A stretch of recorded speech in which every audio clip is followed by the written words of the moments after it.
हाँ तो विद्यार्थियों, आज हम कक्षा 12 हिंदी साहित्य की पाठ्य पुस्तक सरयू के पाठ 7 मैथिली शरण गुप्त की द्वितीय कविता भारत की श्रेष्ठता का अध्ययन करते हैं।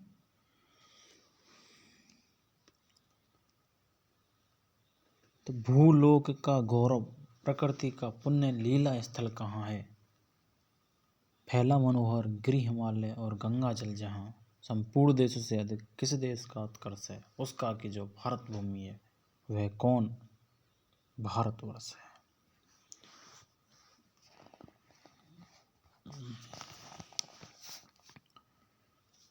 एक बार कठिन शब्दार्थ देखते हैं।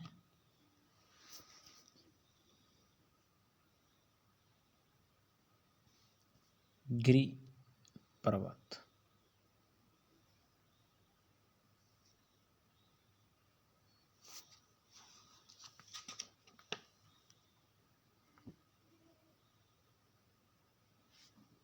मनोहर मन को प्रिय लगना।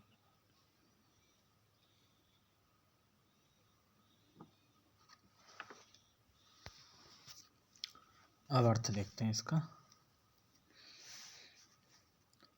प्रस्तुत पद में मैथिली शरण गुप्त ने भारत के गौरवमय अतीत का वर्णन करते हुए कहा है कि भारत की प्रकृति विश्व की सर्वश्रेष्ठ है और यहाँ पर यह भूमि ऋषियों महर्षियों की सदा से ही भूमि रही है।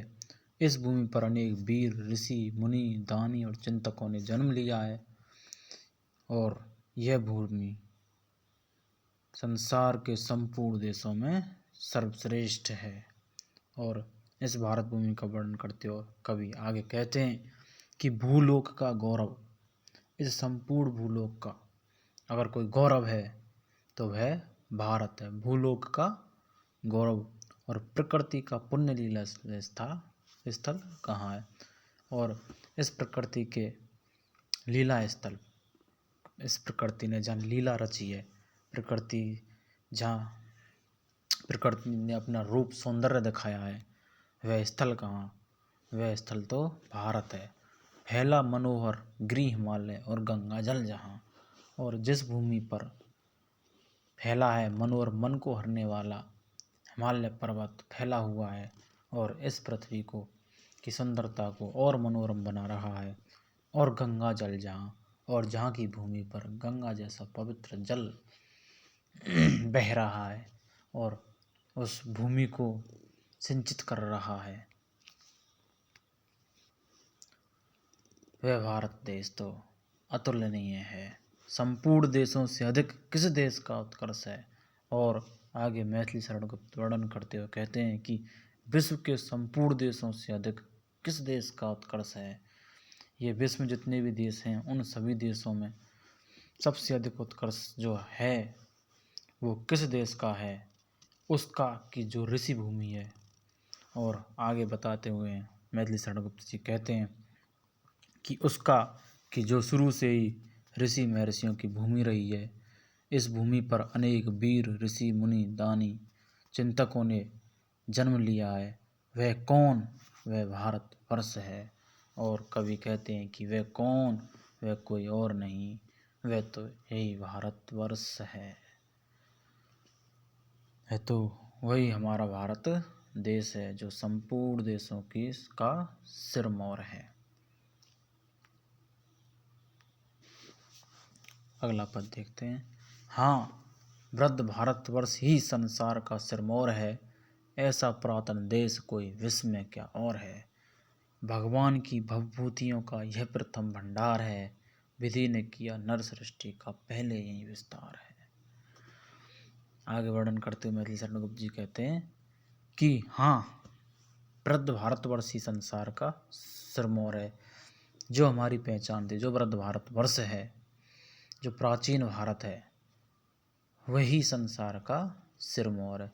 जो प्राचीन भारत जिसमें ऋषियों महर्षियों दानी आदि की भरमार रहती थी, पग पग पर महान मुनि और महान ऋषि मिल जाते थे और इसके समस्त भारतवासी अनेक प्रकार की विद्याओं कला कौशल में के प्रथम आचार्य रहे हैं।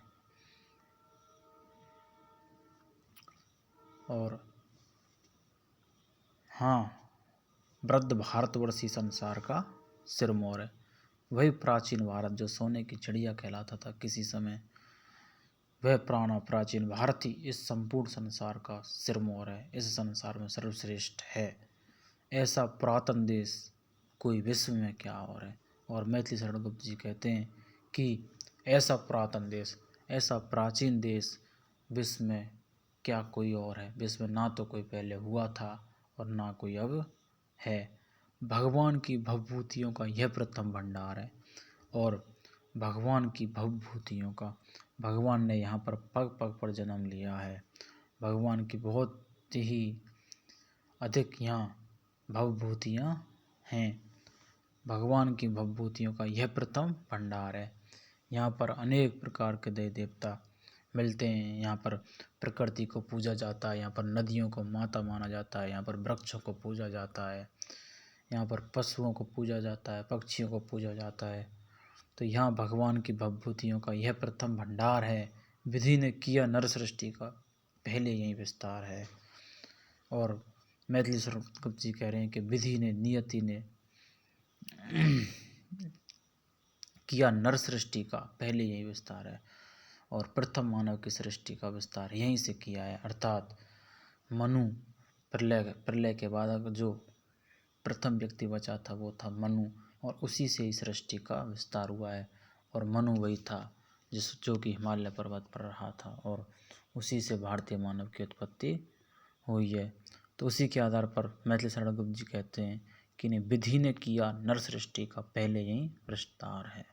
तो विधि ने जो मानव सृष्टि है, जो मानव की रचना है, वो सबसे पहले यहीं से विस्तार हुआ है। मानव यहीं से निकला है, मानव की उत्पत्ति यहीं से हुई है, क्योंकि प्रथम मानव मनु था और उसी से सभी भारतीय हैं। अगला पद देखते हैं। यह पुण्य भूमि प्रसिद्ध है, इसके निवासी आर्य हैं। विद्या कला कौशल सबके जो प्रथमाचार्य हैं। संतान उसकी आज यद्यपि हम अधोगति में पड़े, पर चिन्ह उनकी उच्चता के आज भी हैं कुछ खड़े।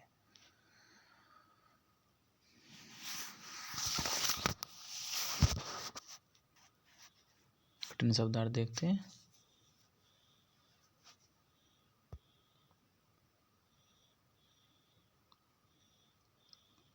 अधोगति, पतन की ओर।